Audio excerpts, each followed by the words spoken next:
You still don't feel that was a win worth celebrating? Worth celebrating. Well, you celebrate every win, don't you?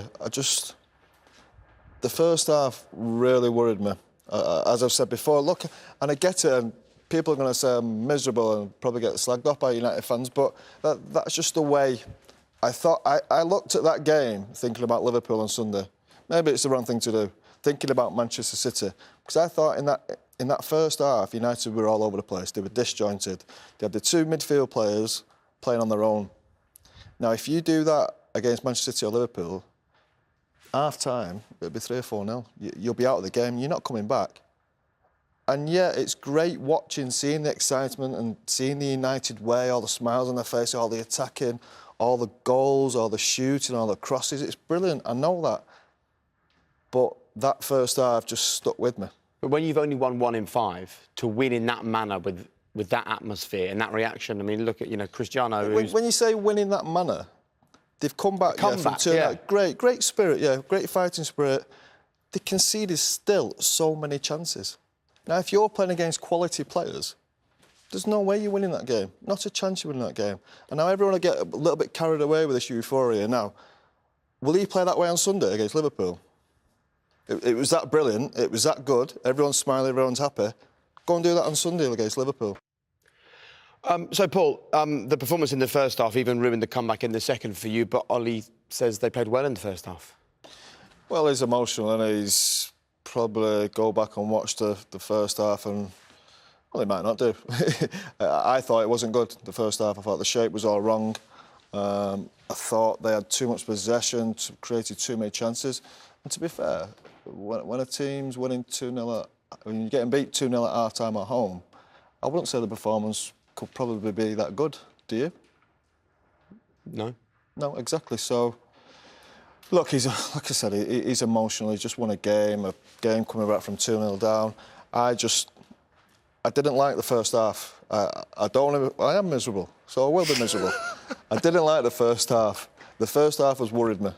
Yeah. In a big way. Listen, we're not employing you to just come in here like a Man United cheerleader. We're employing you to come in here and be honest. And after that brilliant win, if that's how you feel, you should share that. Even watching through that second half, I just kept going back to that first half thinking, if we play it like that against a proper team, Chelsea, Liverpool, Man City, it'll be disastrous.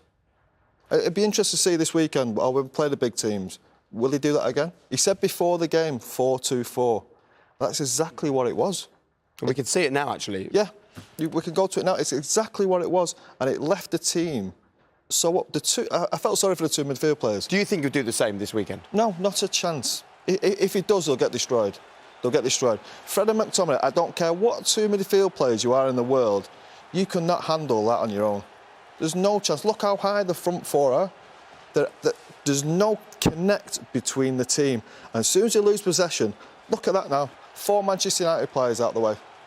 Out of the game, totally out of the game. Fred's get pushed out to the left-hand side. McTominay doesn't know where to go. OK, they come back in then and protect it a little bit. But this kept happening and happening and happening. And if this happens, imagine De Bruyne getting on the ball there. He's not going back to his centre-half. What do you think, Rio? Because you were altogether more positive about the performance and the result tonight. No, listen, them clips there that you're seeing on the screen, they're perfectly put, and it spells the problem out perfectly for you. But that's the first half, and I think you've got to look beyond that. I mean, Scholes, you remember what it's like when we were in a change room. That first half, yeah, you would address it, but you'd look and focus more on that second half going forward for the game against Liverpool at the weekend. And listen, when no one's sitting here and saying, and could sit here and tell the public that the problems are cured, everything's fine and rosy now. It's not. But you have to grab onto a result like that. The emotion that you have in that, you've got to carry that forward to lift the spirit of the change room. You've got to remember that this team were lacking confidence. They've been on a terrible run, got dismantled by Leicester at the weekend. So a result like this, no matter how you get it, you take it. And I think you've got to just take the positives from this game. And I think that's what they have to do. I think Ollie, people were questioning, I think he got a bit prickly there about the question about the players working for him. But that was something that was being levelled at him from different sections of the fan base, but also people in the media as well. And today he got the answer that he wanted. Not that he might have been asking that question himself from the sounds of his answer, but you have to say that they gave him a response that I'm sure he'd have been sitting there and praying for before this game. Work hard, a work ethic, a togetherness that you want to see in a Man United shirt. And listen, I'm not for 1 minute getting carried away sat here and think that the problems are over, but you've got to enjoy that, Scholesy, man. You come from 2-0 down at Old Trafford. Rio. Please enjoy it, please. I've told you, I can imagine it being enjoyable for the fan, for you, obviously. And it was brilliant, don't get me wrong. Coming back from 2-0 down was exactly what we wanted. Remember, we've watched Van Gaal teams, we've watched Mourinho teams. Boring, drive you fast asleep, send you to sleep. So this worried me for a moment there. So, sorry, yeah, you do as well. So, to go to that is great, but you look at that first. Remember who you're playing against. You're playing against Atalanta. But they beat them. Yeah, they beat them in the end.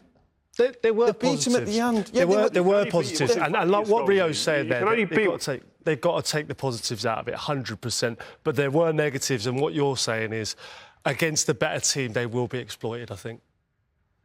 Rio? Go on, Ree.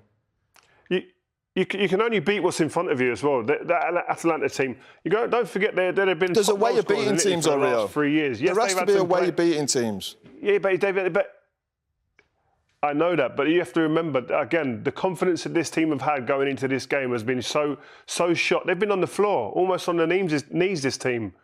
Questioned, everyone pointing the finger. You know what it's like? It's difficult under them circumstances. So to come out and go 2-0 down and then come back, the character and personality shown there, you've got to grab onto the positives that you can take to take you through to the weekend, because it's a huge game. Like you say, if they perform like they did in the first half, they get dusted off that pitch. But second half, there's something to take into that game, surely.